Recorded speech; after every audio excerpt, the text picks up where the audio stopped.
प्यार साथियों, देखो सवाल कुछ प्रकार से हमारे सामने कह रहा है कि अ स्फीयर ऑफ मास 25 kg। उससे पहले भाई अगर चैनल पर नहीं हो तो प्लीज़ सब्सक्राइब कर लो और वीडियो को लाइक वगैरह कर दो, कमेंट वगैरह भी कर देना अगर वीडियो अच्छी लगे तो।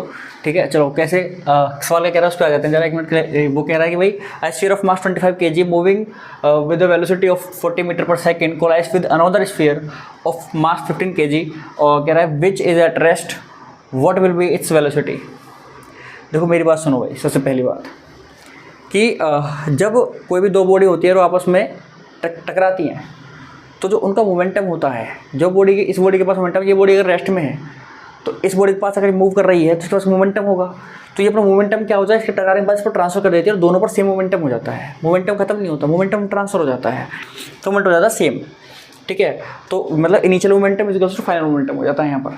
अब क्या कह रहा है, अब ये कह रहा है कि भाई जो वेलोसिटी है पहले वाले ऑब्जेक्ट की, पहले वाला जो स्फीयर है, मान लो ये स्फीयर है, अब ये स्फीयर इधर मूव कर रहा है। ठीक है, अब इसकी वेट हम मान लेते हैं m1, वो है आपका 25 kg और इसकी जो वेलोसिटी है, इनिशियल वेलोसिटी, वो हमें दे रखी है कितनी भाई, 40 metre per second, 40 metre per second. ठीक है, अब ये किसी दूसरे स्फीयर से जाकर टकराता है जो कि रेस्ट में है। ठीक है, ये जो स्फीयर है वो रेस्ट में है, इसकी हम मान लेते हैं m2 विच इज़ 15 kg। ठीक है, इसका जो मास है वो मान लेते हैं 15 kg है। और फिर वो हमसे कह रहा है कि भाई ये जो फिर वो रेस्ट में है, कहाँ पर है वो रेस्ट में, तो उसकी इनिशियल वेलोसिटी हमें दे रखी है u2, इसको हम u1 मान लेते हैं, u2 वो 0 है, 0 मीटर पर सेकेंड। अब वो आपसे कह रहा है कि इससे टकराता है जा करके, तो फिर इसकी वेलोसिटी क्या हो जाती है। पहली बात सुनो, मोमेंटम ट्रांसफर हो जाता है। और ये बात भी याद रखना आपकी, जब टकराने के बाद जब कोई बॉडी दूसरी वाले रेस्ट में है, जब टकराएगी इसको जाकर के, तो दोनों की वेलोसिटी भी सेम हो जाएगी। ठीक है, तो वेलोसिटी भी सेम हो जाएगी। मान लो इसकी वेलोसिटी अगर v1 थी और उसकी वेलोसिटी अगर v2 थी तो दोनों की वेलोसिटी हो जाएगी सेम। मतलब कहने का ये है, ये हो जाएगा आपका v1 is equals to v2 और इसको हम एक v से ही मान लेते हैं, इसको हम v ही मान लेते हैं दोनों के लिए, चलो v ही यूज़ कर लेंगे। ठीक है, वेलोसिटी हो जाएगी दोनों की सेम। चलो अब क्या कह रहा है भाई, अब हमसे ये वेलोसिटी पूछ रहा है, बताओ वेलोसिटी क्या होगी, what will be its velocity. देखो भाई, लॉ ऑफ कंजर्वेशन मोमेंटम क्या कहता है, वो ये कहता है कि भाई जब कोई बॉडी इस तरीके से टकराती है आपस में जा करके, तो फिर वहाँ आपका मोमेंटम क्या हो जाता है, सेम हो जाता है दोनों पर। तो उसके लिए फॉर्मूला है कुछ तरीके से m1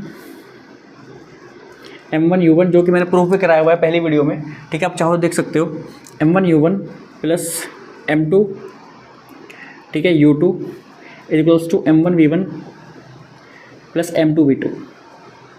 ये फॉर्मूला है, ये आपका लॉ ऑफ कंजर्वेशन मोमेंटम से आया है। अब इस फॉर्मूले का यूज़ करेंगे हम यहाँ पर, देखिए कैसे। अब यहाँ पर तो हम पता है यहाँ पर वैल्यू सारी हैं, इसलिए v1 v2 की जगह मैं v लिख सकता हूँ। ठीक है, तो चलो यहाँ पर वैल्यू पुट करना शुरू कर देते हैं। m1 की वैल्यू है 25, तो 25 मल्टीप्लाई u1 आपका है 40 प्लस m2 की वैल्यू है 15 और मल्टीप्लाई u2 की वैल्यू है 0 इज इक्वल्स टू m1 आपका है 25। ठीक है, और मैं v1 v2 को मैं कॉमन ले लेता हूँ बाहर, क्योंकि उसको भी लिख सकते हैं हम। ठीक है, तो 25 प्लस 15 आ जाएगा यहाँ पर और मल्टीप्लाई में आ जाएगा बाहर v। कोई दिक्कत किसी को, किसी बच्चे को कोई दिक्कत नहीं होगी, सबको पता है। चलिए यहाँ देखते हैं वो। अब आपको पता है कि भैया इसकी मल्टीप्लाई कर दो, वो क्या करना है, 25 का 100 1000 हो गया। ये हो गया आपका 1000 इज इक्वल्स टू, यहाँ पर आपका क्या आएगा, 25 में 15 को ऐड कर दोगे तो 40 आ जाएगा, तो 40 भी। अब देखो 0 से 0 काटो, 4 से कट जाएगा 25 टाइम्स।